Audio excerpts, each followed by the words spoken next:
जब हम छोटे थे ना, हाँ. तो टेलीविज़न पर अंडों का विज्ञापन खूब आता था। संडे हो या मंडे, रोज खाओ अंडे। और मैंने बाद में ध्यान दिया कि सरकारी फंड से वो ऐड चल रहे हैं। वो क्या दौर था, क्यों ऐसा हुआ, अब तो नहीं दिखता? ऐसा था कि एक्चुअली अगर आप 1970s में देखोगे कि वर्गीस कुरियन ऑपरेशन फ्लड, उसका प्राइमरी गोल था कि इंडिया में दुनिया का 1/3 गाय, कैटल, मतलब भैंस और गाय इंडिया में है। इतना लेके फिर भी मिल्क प्रोडक्शन बहुत कम था, क्योंकि मिल्क लोकल हुआ करता था, वेस्ट हुआ करता था, मतलब इतना कलेक्ट ही नहीं करते थे, राइट।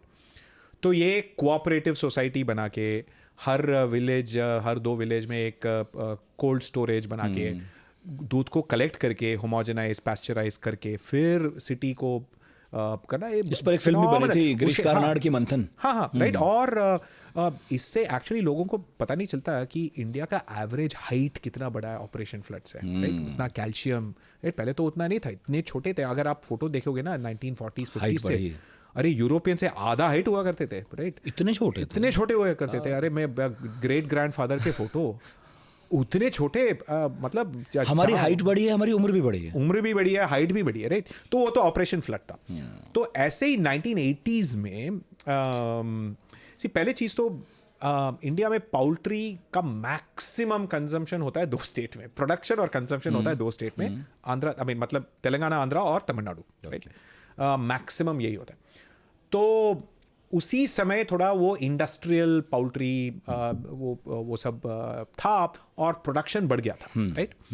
और उस समय ये भी पता चला कि इंडिया में ठीक है, दूध का ठीक है, साउथ में क्या होता था कि लैक्टोस इंटॉलरेंस ज़्यादा है, लोग दूध इतना नहीं पीते, राइट। सो उनका प्रोटीन कंजम्पशन बढ़ाने के लिए ये आइडिया था, ठीक है, अंडे next best source, right, south के लिए। तो नेशनल एग कोऑर्डिनेशन कमिटी बनके they actually started promoting egg, वही करते थे, राइट। बिकॉज इतना पाउल्ट्री था तो एग्स पहले वेस्ट होते थे, हाँ, वेस्ट होते थे, राइट। तो वो उसको प्रमोट करके एग कंजम्पशन को पॉपुलराइज, उसके बाद पूरे भारत में खपत बढ़ी इसकी। हाँ, अच्छा। अगेन उससे भी काफ़ी, अगर आप 90s 80s का उसके बाद देखोगे ना, अगेन काफ़ी सारे प्रोटीन माल नरिशमेंट कम हुआ है। फिर भी इंटरेस्टिंग चीज़ है कि इंडिया में अभी भी 80% लोग प्रोटीन कम खा रहे हैं, 80% प्रोटीन माल नरिश्ड। तो मतलब खाते हैं बट काफ़ी नहीं है। नहीं, मुझे अभी कुछ साल पहले का एक आंकड़ा याद आया, गुजरात का था इनफैक्ट। उसमें ये कहा गया था कि अगर आप रुपये पैसों के हिसाब से देखिए तो गुजरात बहुत ऊपर खड़ा है, लेकिन वहाँ मल न्यूट्रिशन ज़बरदस्त है और महिलाओं में बहुत ज़्यादा है। यस। सो एक्चुअली उसका काफ़ी सारे चीज़, कल्चरल चीज़ भी है, लाइक गुजरात में वेजिटेरियनिज्म ज़्यादा है। तो अगर आप रिच हो और एंड वेजिटेरियन हो तब प्रॉब्लम नहीं है। पुअर हो और वेजिटेरियन हो तब तो माल नरिशमेंट है, आपको प्रोटीन मिलेगा नहीं, राइट। आप तो इतना कितना दाल खाओगे, दाल तो एक्सपेंसिव है, चावल ही खाओगे या गेहूँ ही खाओगे ना।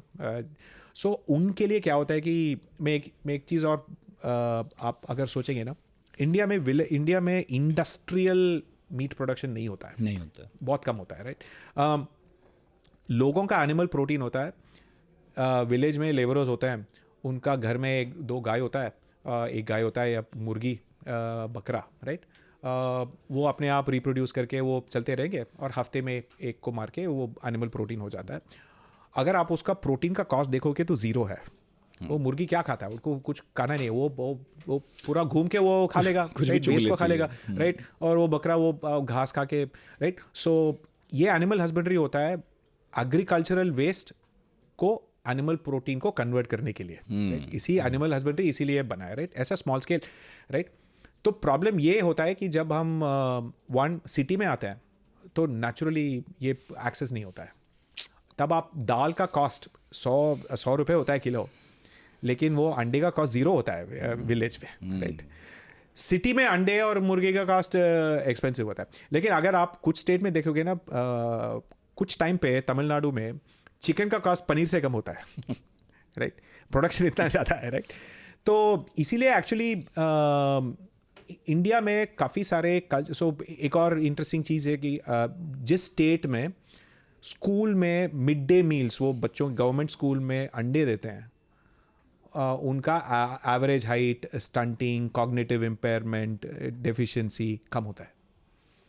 कुछ स्टेट में रिलीजियस रीजंस के लिए अंडे नहीं देते, राइट? मतलब जो अंडे खा रहे हैं उनका बेहतर है, राइट? अंडे एक्चुअली जितना लोग सुपर फूड कहते हैं ना, अंडा एक सुपर फूड है। इतना प्रोटीन, 6 ग्राम प्रोटीन, और वो योक में इतना फैट सॉल्युबल विटामिन। वेज है नॉन वेज अंडा? एक्चुअली वेज है, राइट? क्योंकि अगर आप गाय से दूध लेते हो, राइट, उसको वेज बोलते हो, राइट? मुर्गी से अंडा तो वेज है। कुछ लोग बोलेंगे नहीं नहीं नहीं, उससे एक बच्चा बनेगा, नहीं भ्रूण है वो तो नहीं बनेगा। अगर फर्टिलाइज है तो बनेगा, तब बनेगा। सो नॉर्मली जो होता है, राइट, सो यही है कि गाय से दूध लेने के लिए उसको फोर्सिबली प्रेग्नेंट करना पड़ता है, फिर उसके बछड़े की भी देखभाल करनी पड़ती है, पीना जाए। हाँ, अंडे के लिए मुर्गा को प्रेग्नेंट अवॉइड करना है, ऑपोजिट है। और एक्चुअली अगर आप मॉरली देखोगे तो अंडा मोर मॉरल है, राइट? कम पेन है, ज्यादा नहीं घुसते उसमें, हाँ, कंट्रोवर्सी है बहुत ज्यादा।